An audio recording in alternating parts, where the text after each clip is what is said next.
Ho ho ho! I managed to squeeze out another one of these before Christmas Day. Alright, so I've been thinking, our choice should be Icari because, well, not only is she an interesting person on the inside, but she has a few skills that could be useful in this situation. Therefore, yeah, when I think of covert operations, the first person who comes to my mind is Icari. Not only that, but she's this ship's chief of security. Exactly the kind of expertise we'll need in a situation like this. Going to recruit Icari. We'll need her technical know-how to figure out how to stop the massacre. Come on, she's probably in the mess hall right now. Oh, T-minus 63 hours until the Liberation Day massacre. 27 hours until Chigara enters the mind stream. Ah, jeez. We're just gonna waltz in here, are we? This is going to be so odd. Sure enough, Shields found Icari chatting with Kriska in the mess hall as soon as he entered. I wonder if Kriska is gonna get messed up in this as well. Lieutenant 2, huh? He pondered whether to bring Kriska into their plot as well. We're trying to prevent the assassination of Alliance military leaders, so Kriska would be more than eager to help out, but on the flip side, I can't risk the Lieutenant leaking word of this plot to Alliance Command either. And that would be the first thing a dutiful soldier like her would do, and that will cause complications for me, since then they'll expect to coordinate a counterintelligence operation to thwart the assassination with the real Kayto shields, instantly blowing my cover. For a moment, Shields weighed whether he should bring the Alliance into their effort to stop the massacre, but ultimately decided against it. Yeah, hopefully we won't have to cause that much of a fuss. The Alliance won't be able to move fast enough. Once the truth comes out that I'm not the real Kayto Shields, I'd be finished. I'll have to stake my chances on a small covert op. Looks like it'll have to be just Icari. Shields casually walked over to the pair. Well, they're chatting together again so soon?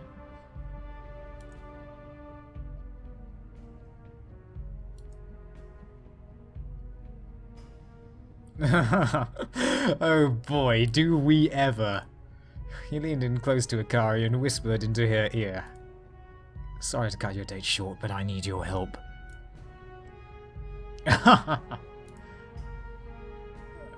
Lieutenant, I must speak to my Chief of Security about private matter. Sorry for interrupting your discussion.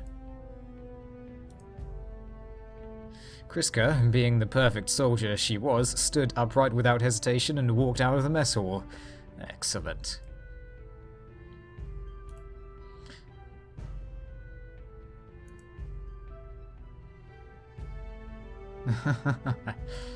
Shields took a seat next to Icari and leaned into her ear so they could speak in whispers.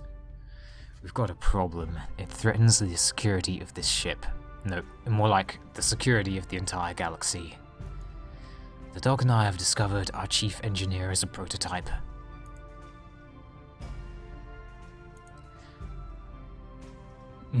They were forged.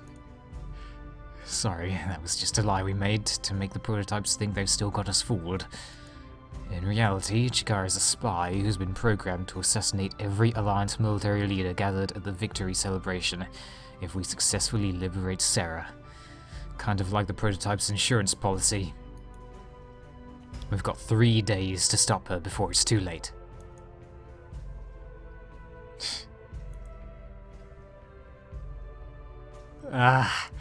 Well, to be honest, I don't know whether I should care more about myself or the other Kayto at the moment.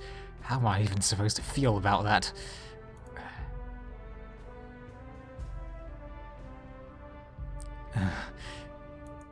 Don't worry about me. Aww. Words of encouragement from Icari. I can't believe her first concern after hearing that is me. I guess Ikari's really an old softie after all. In about 20 hours, Chigara will enter the prototype's mind stream during the Battle of Sarah. While Chigara's inside the mind stream, the prototype's leader will embed her own consciousness inside Chigara, and then assume control of Chigara in order to carry out the mass assassination. We have to detain Chigara before that, so she never enters the mind stream.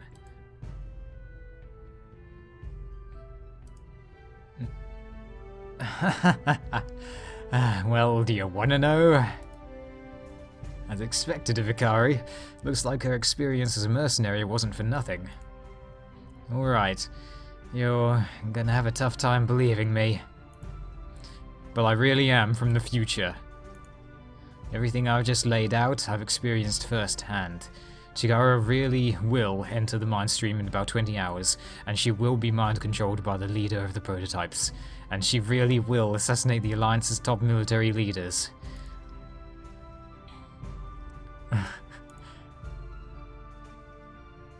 Oh, jeez, Icari. Come on. Believe me in my time of need.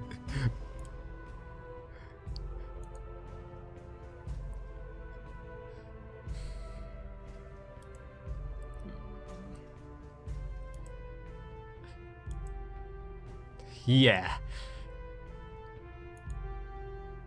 Icari sat wordlessly, the full gravity of the situation now crushing down on her chest.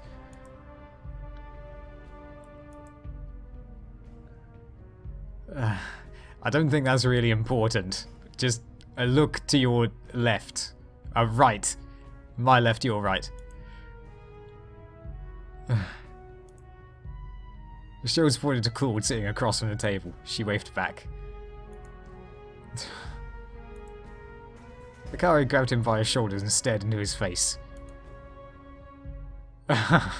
Yes, I know, it's unlikely, but of course it's her. He nodded.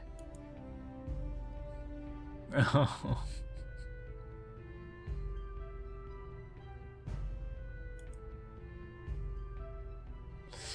Yeah, well, it probably is anyway, but we've still got to act. Wouldn't that be a thing?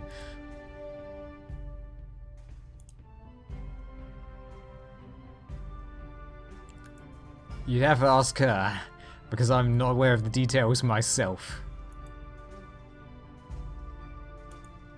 Icari drew a deep breath of air.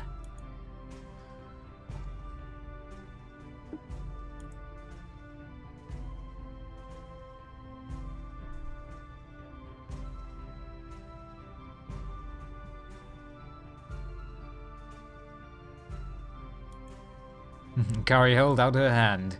Shields took it. Pleasure hiring you, Miss Isolde. I'm afraid I'm a man of modest means, though. Be gentle on this man's life savings.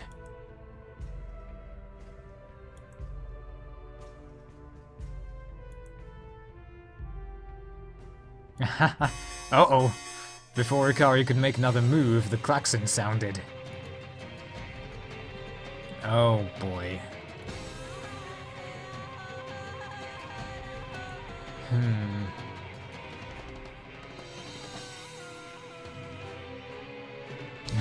Okay, good luck. I guess we'll at least be able to let the other Kayto handle the battle tactics. So we can operate from in here. Actually... no time to explain. Don't mention any of this to me during the battle.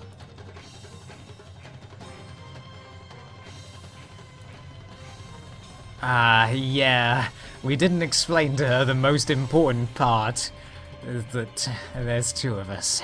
Icari leapt over the table and sprinted towards the hangar.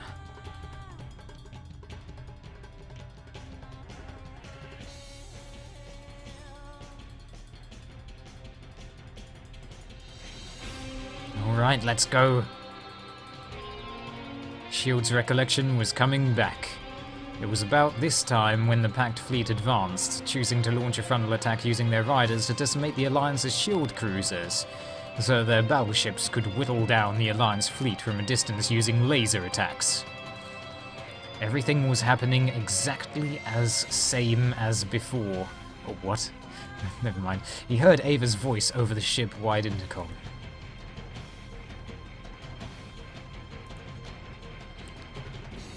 Yes, yes, yes. Claude opened a maintenance tunnel and crawled inside.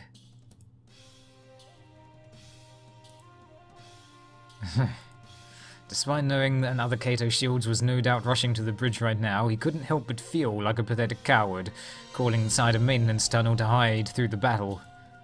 No, my place was on the bridge. I have to protect everyone. Finally, his better senses reined in his emotions. No, he just had to leave that up to Icari and the rest of the crew. He wasn't going to protect anyone by marching to the bridge right now. Shield swallowed his pride and crawled into the maintenance shaft. Claude shut the gate, swallowing the two of them in darkness.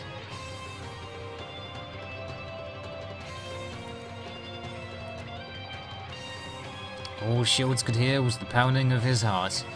The sweat dripped down his eyebrows, tickling his nose and filling his mouth with the taste of sulfur. In a surreal moment, he heard his own voice over the intercom. All hands, prepare for anti-rider combat. Shortly afterwards, the dull drumbeat of the Sunrider's flak guns echoed throughout the tunnel.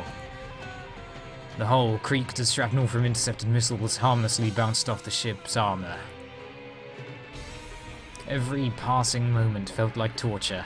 Shields had grown so accustomed to being in command that the idea of being helpless, trapped inside a hole, churned his stomach. He closed his eyes and prayed that Icari would be safe. He would always be able to see the Phoenix on the battle map. When things got too dicey, he would be able to order her to turn around. But what would the Kayto Shields on the floor of the bridge right now do? Did he even care for her as he did? Different world lines and all that, I suppose.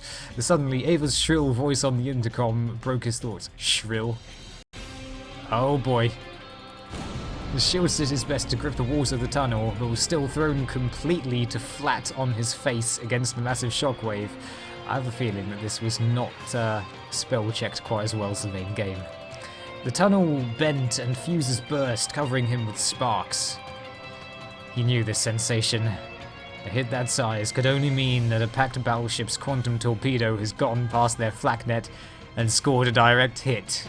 Oh boy, did you even issue that defensive order? What was that buffoon on the bridge doing? He wiped the blood from his lips and pulled himself up.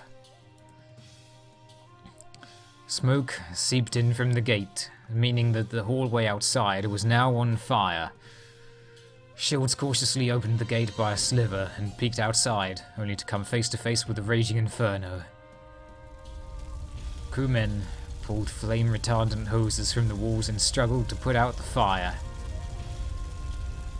Shields spotted a technician lying on the floor nearby, his uniform matted with blood. Fire approached him, threatening to swallow him whole. If I jump out now, I can still save him. I have to do something. But it would mean blowing my cover. Ah, darn!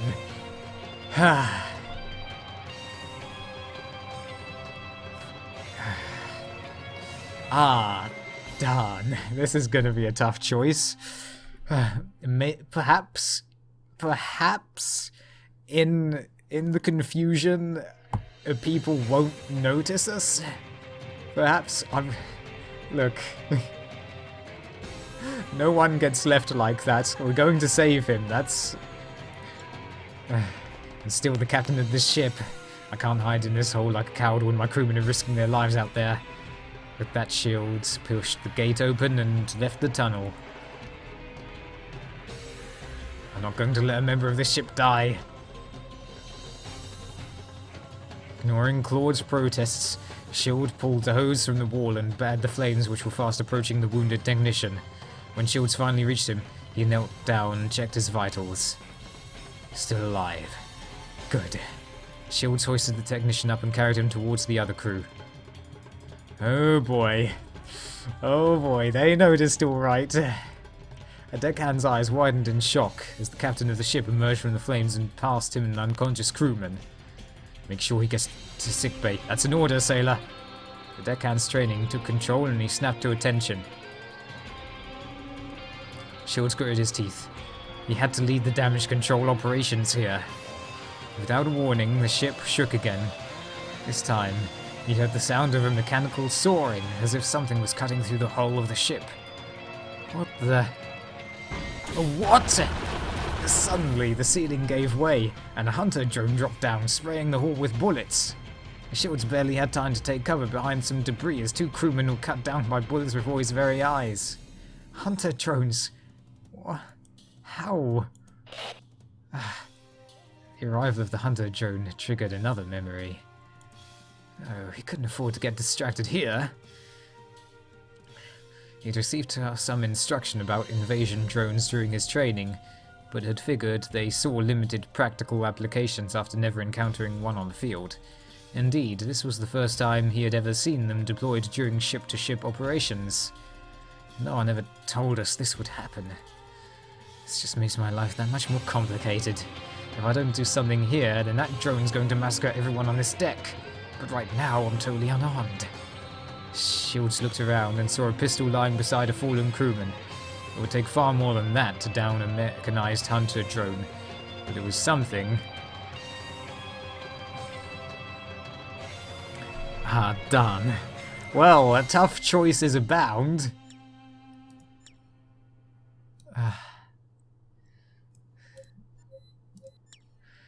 I think it would be best to grab the pistol and fall back. We need to think of a plan.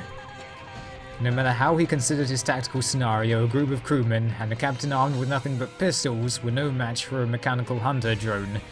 They had to perform a tactical retreat. Shield shouted orders to the other crewmen. Everyone fall back, find cover. That drone will tear you apart. Shields and the repair crew quickly fell back, coming to an airlock gate. This should hold that drone back. Once everyone ran through the gate, Shields pounded the close button, dropping an 8-inch thick wall of steel between themselves and the drone. Everyone dropped to their knees in relief. Good. Maybe this was the way it was supposed to be, because we never heard about that drone before. Shields took the opportunity to survey the situation. Any of you have heavy weapons?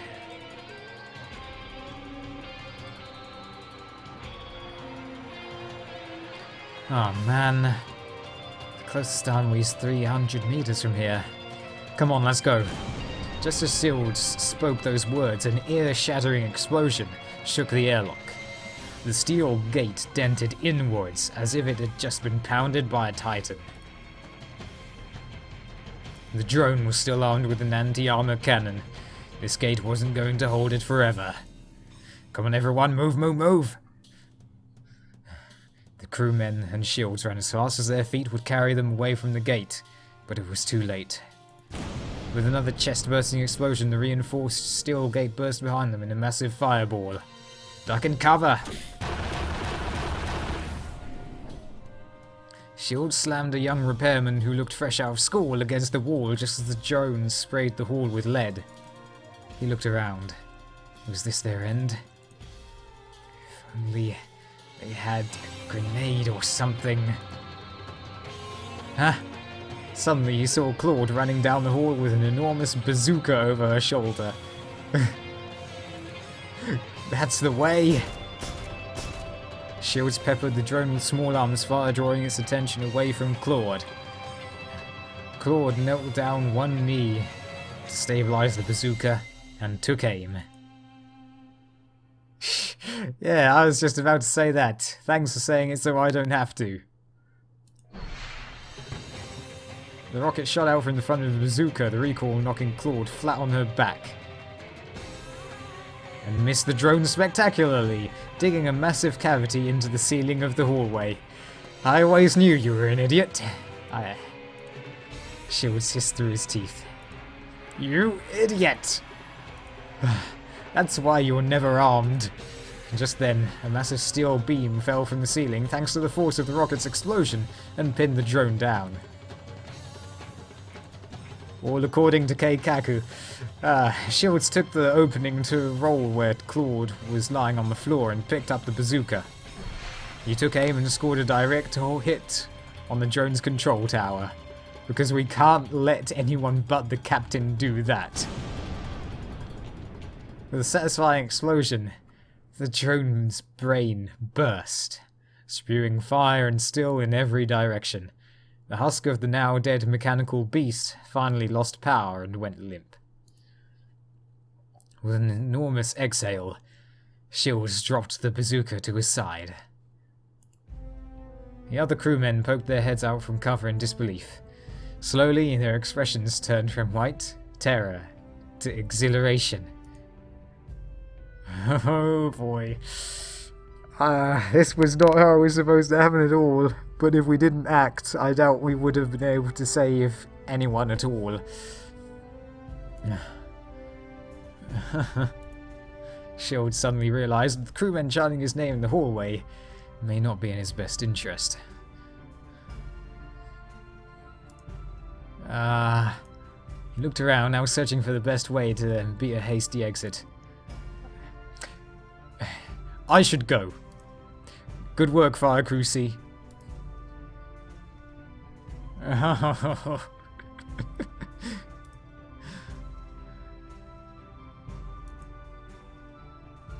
Oh man.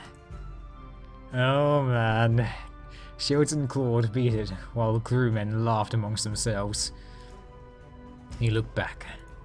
Despite blowing his cover, he smiled in spite of himself. He had no regrets. T-minus 53 hours before the Liberation Day massacre.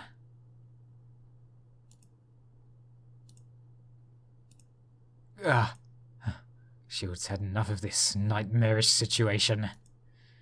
He stood and emerged from the cargo crate, taking in a huge breath of fresh air. He had just spent the past 6 hours cooped up inside a small cargo crate with Claude. The ship had shook and jostled as it engaged in evasive maneuvers and took hits, until he felt as if he was going to suffocate against Claude's voluminous body.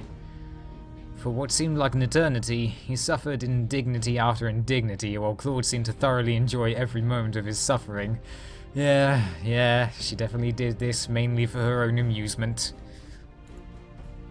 Feeling thoroughly violated, he stepped out into the outside world, feeling like a man re-emerging in society after a long prison sentence. The ship had now returned to condition yellow. For now, it appeared the battle had concluded. After checking that the situation was clear, he pulled Claude from the crate. Come on, the coast is clear. Let's sneak back into the hangar to meet up with Icari. The two of them wandered into the hangar, lurking under the shadows of the rider bays again. They found Icari waiting for them beside the Phoenix maintenance bay. Good. Luck is a very important factor.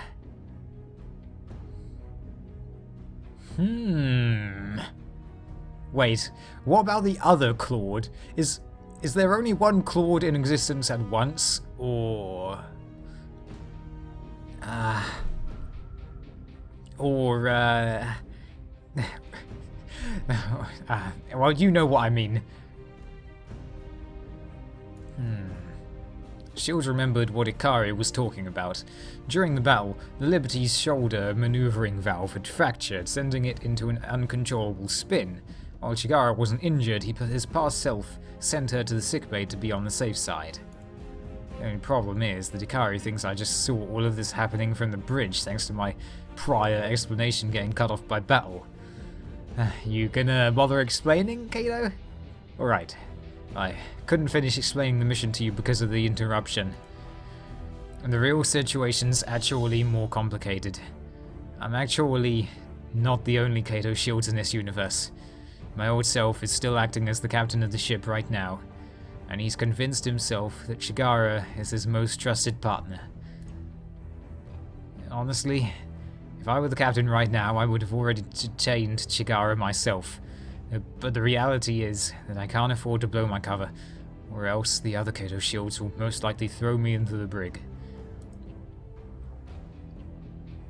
Ah, okay then, thanks for answering that. But surely the two of you will find something to agree on, because it's you, Claude. Huh?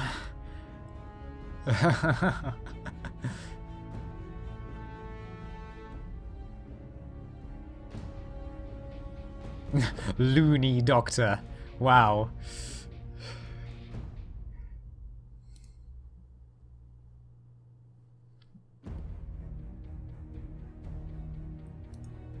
That's the situation, yeah. Well, what was the previous record? I understand why secrecy is key. We also have another problem.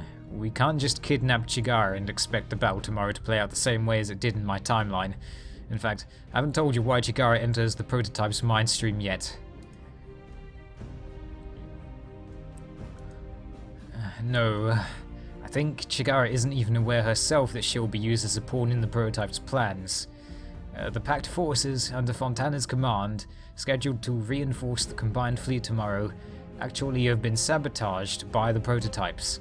There's a Trojan virus embedded deep in their ship's systems which will allow the prototypes to hijack control of the ships, using their hyper brain waves.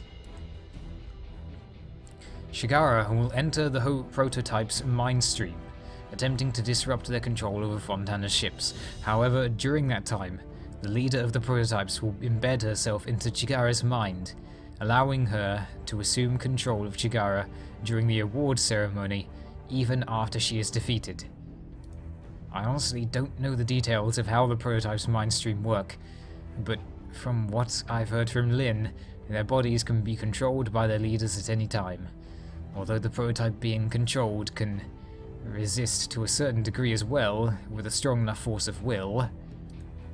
The problem is that if Chigara doesn't enter the mind stream, then we'll all die tomorrow when the prototypes assume command of all of Fontana's ships. Unless... if we were somehow able to send an encrypted transmission to Fontana now, warning him of the Trojan, then he could potentially start devising a countermeasure right now. At the very least, he could pull his forces back so the prototypes can't use his ships against us. There's an encrypted FTL communicator in my office. I could use that.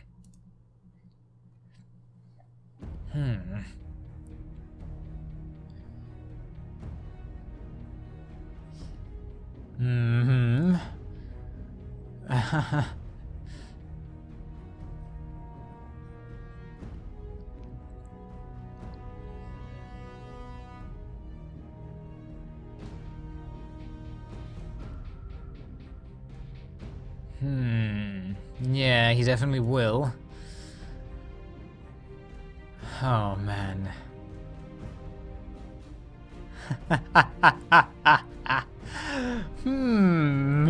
This could... Lin is kind of a wild card. Ah, jeez. Hold on.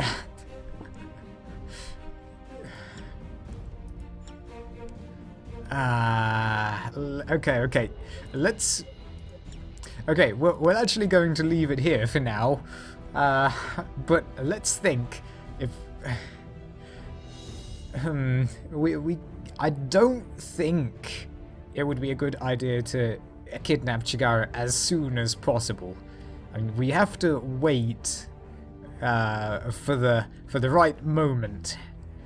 I'm not too sure if substituting her with Lin is going to work.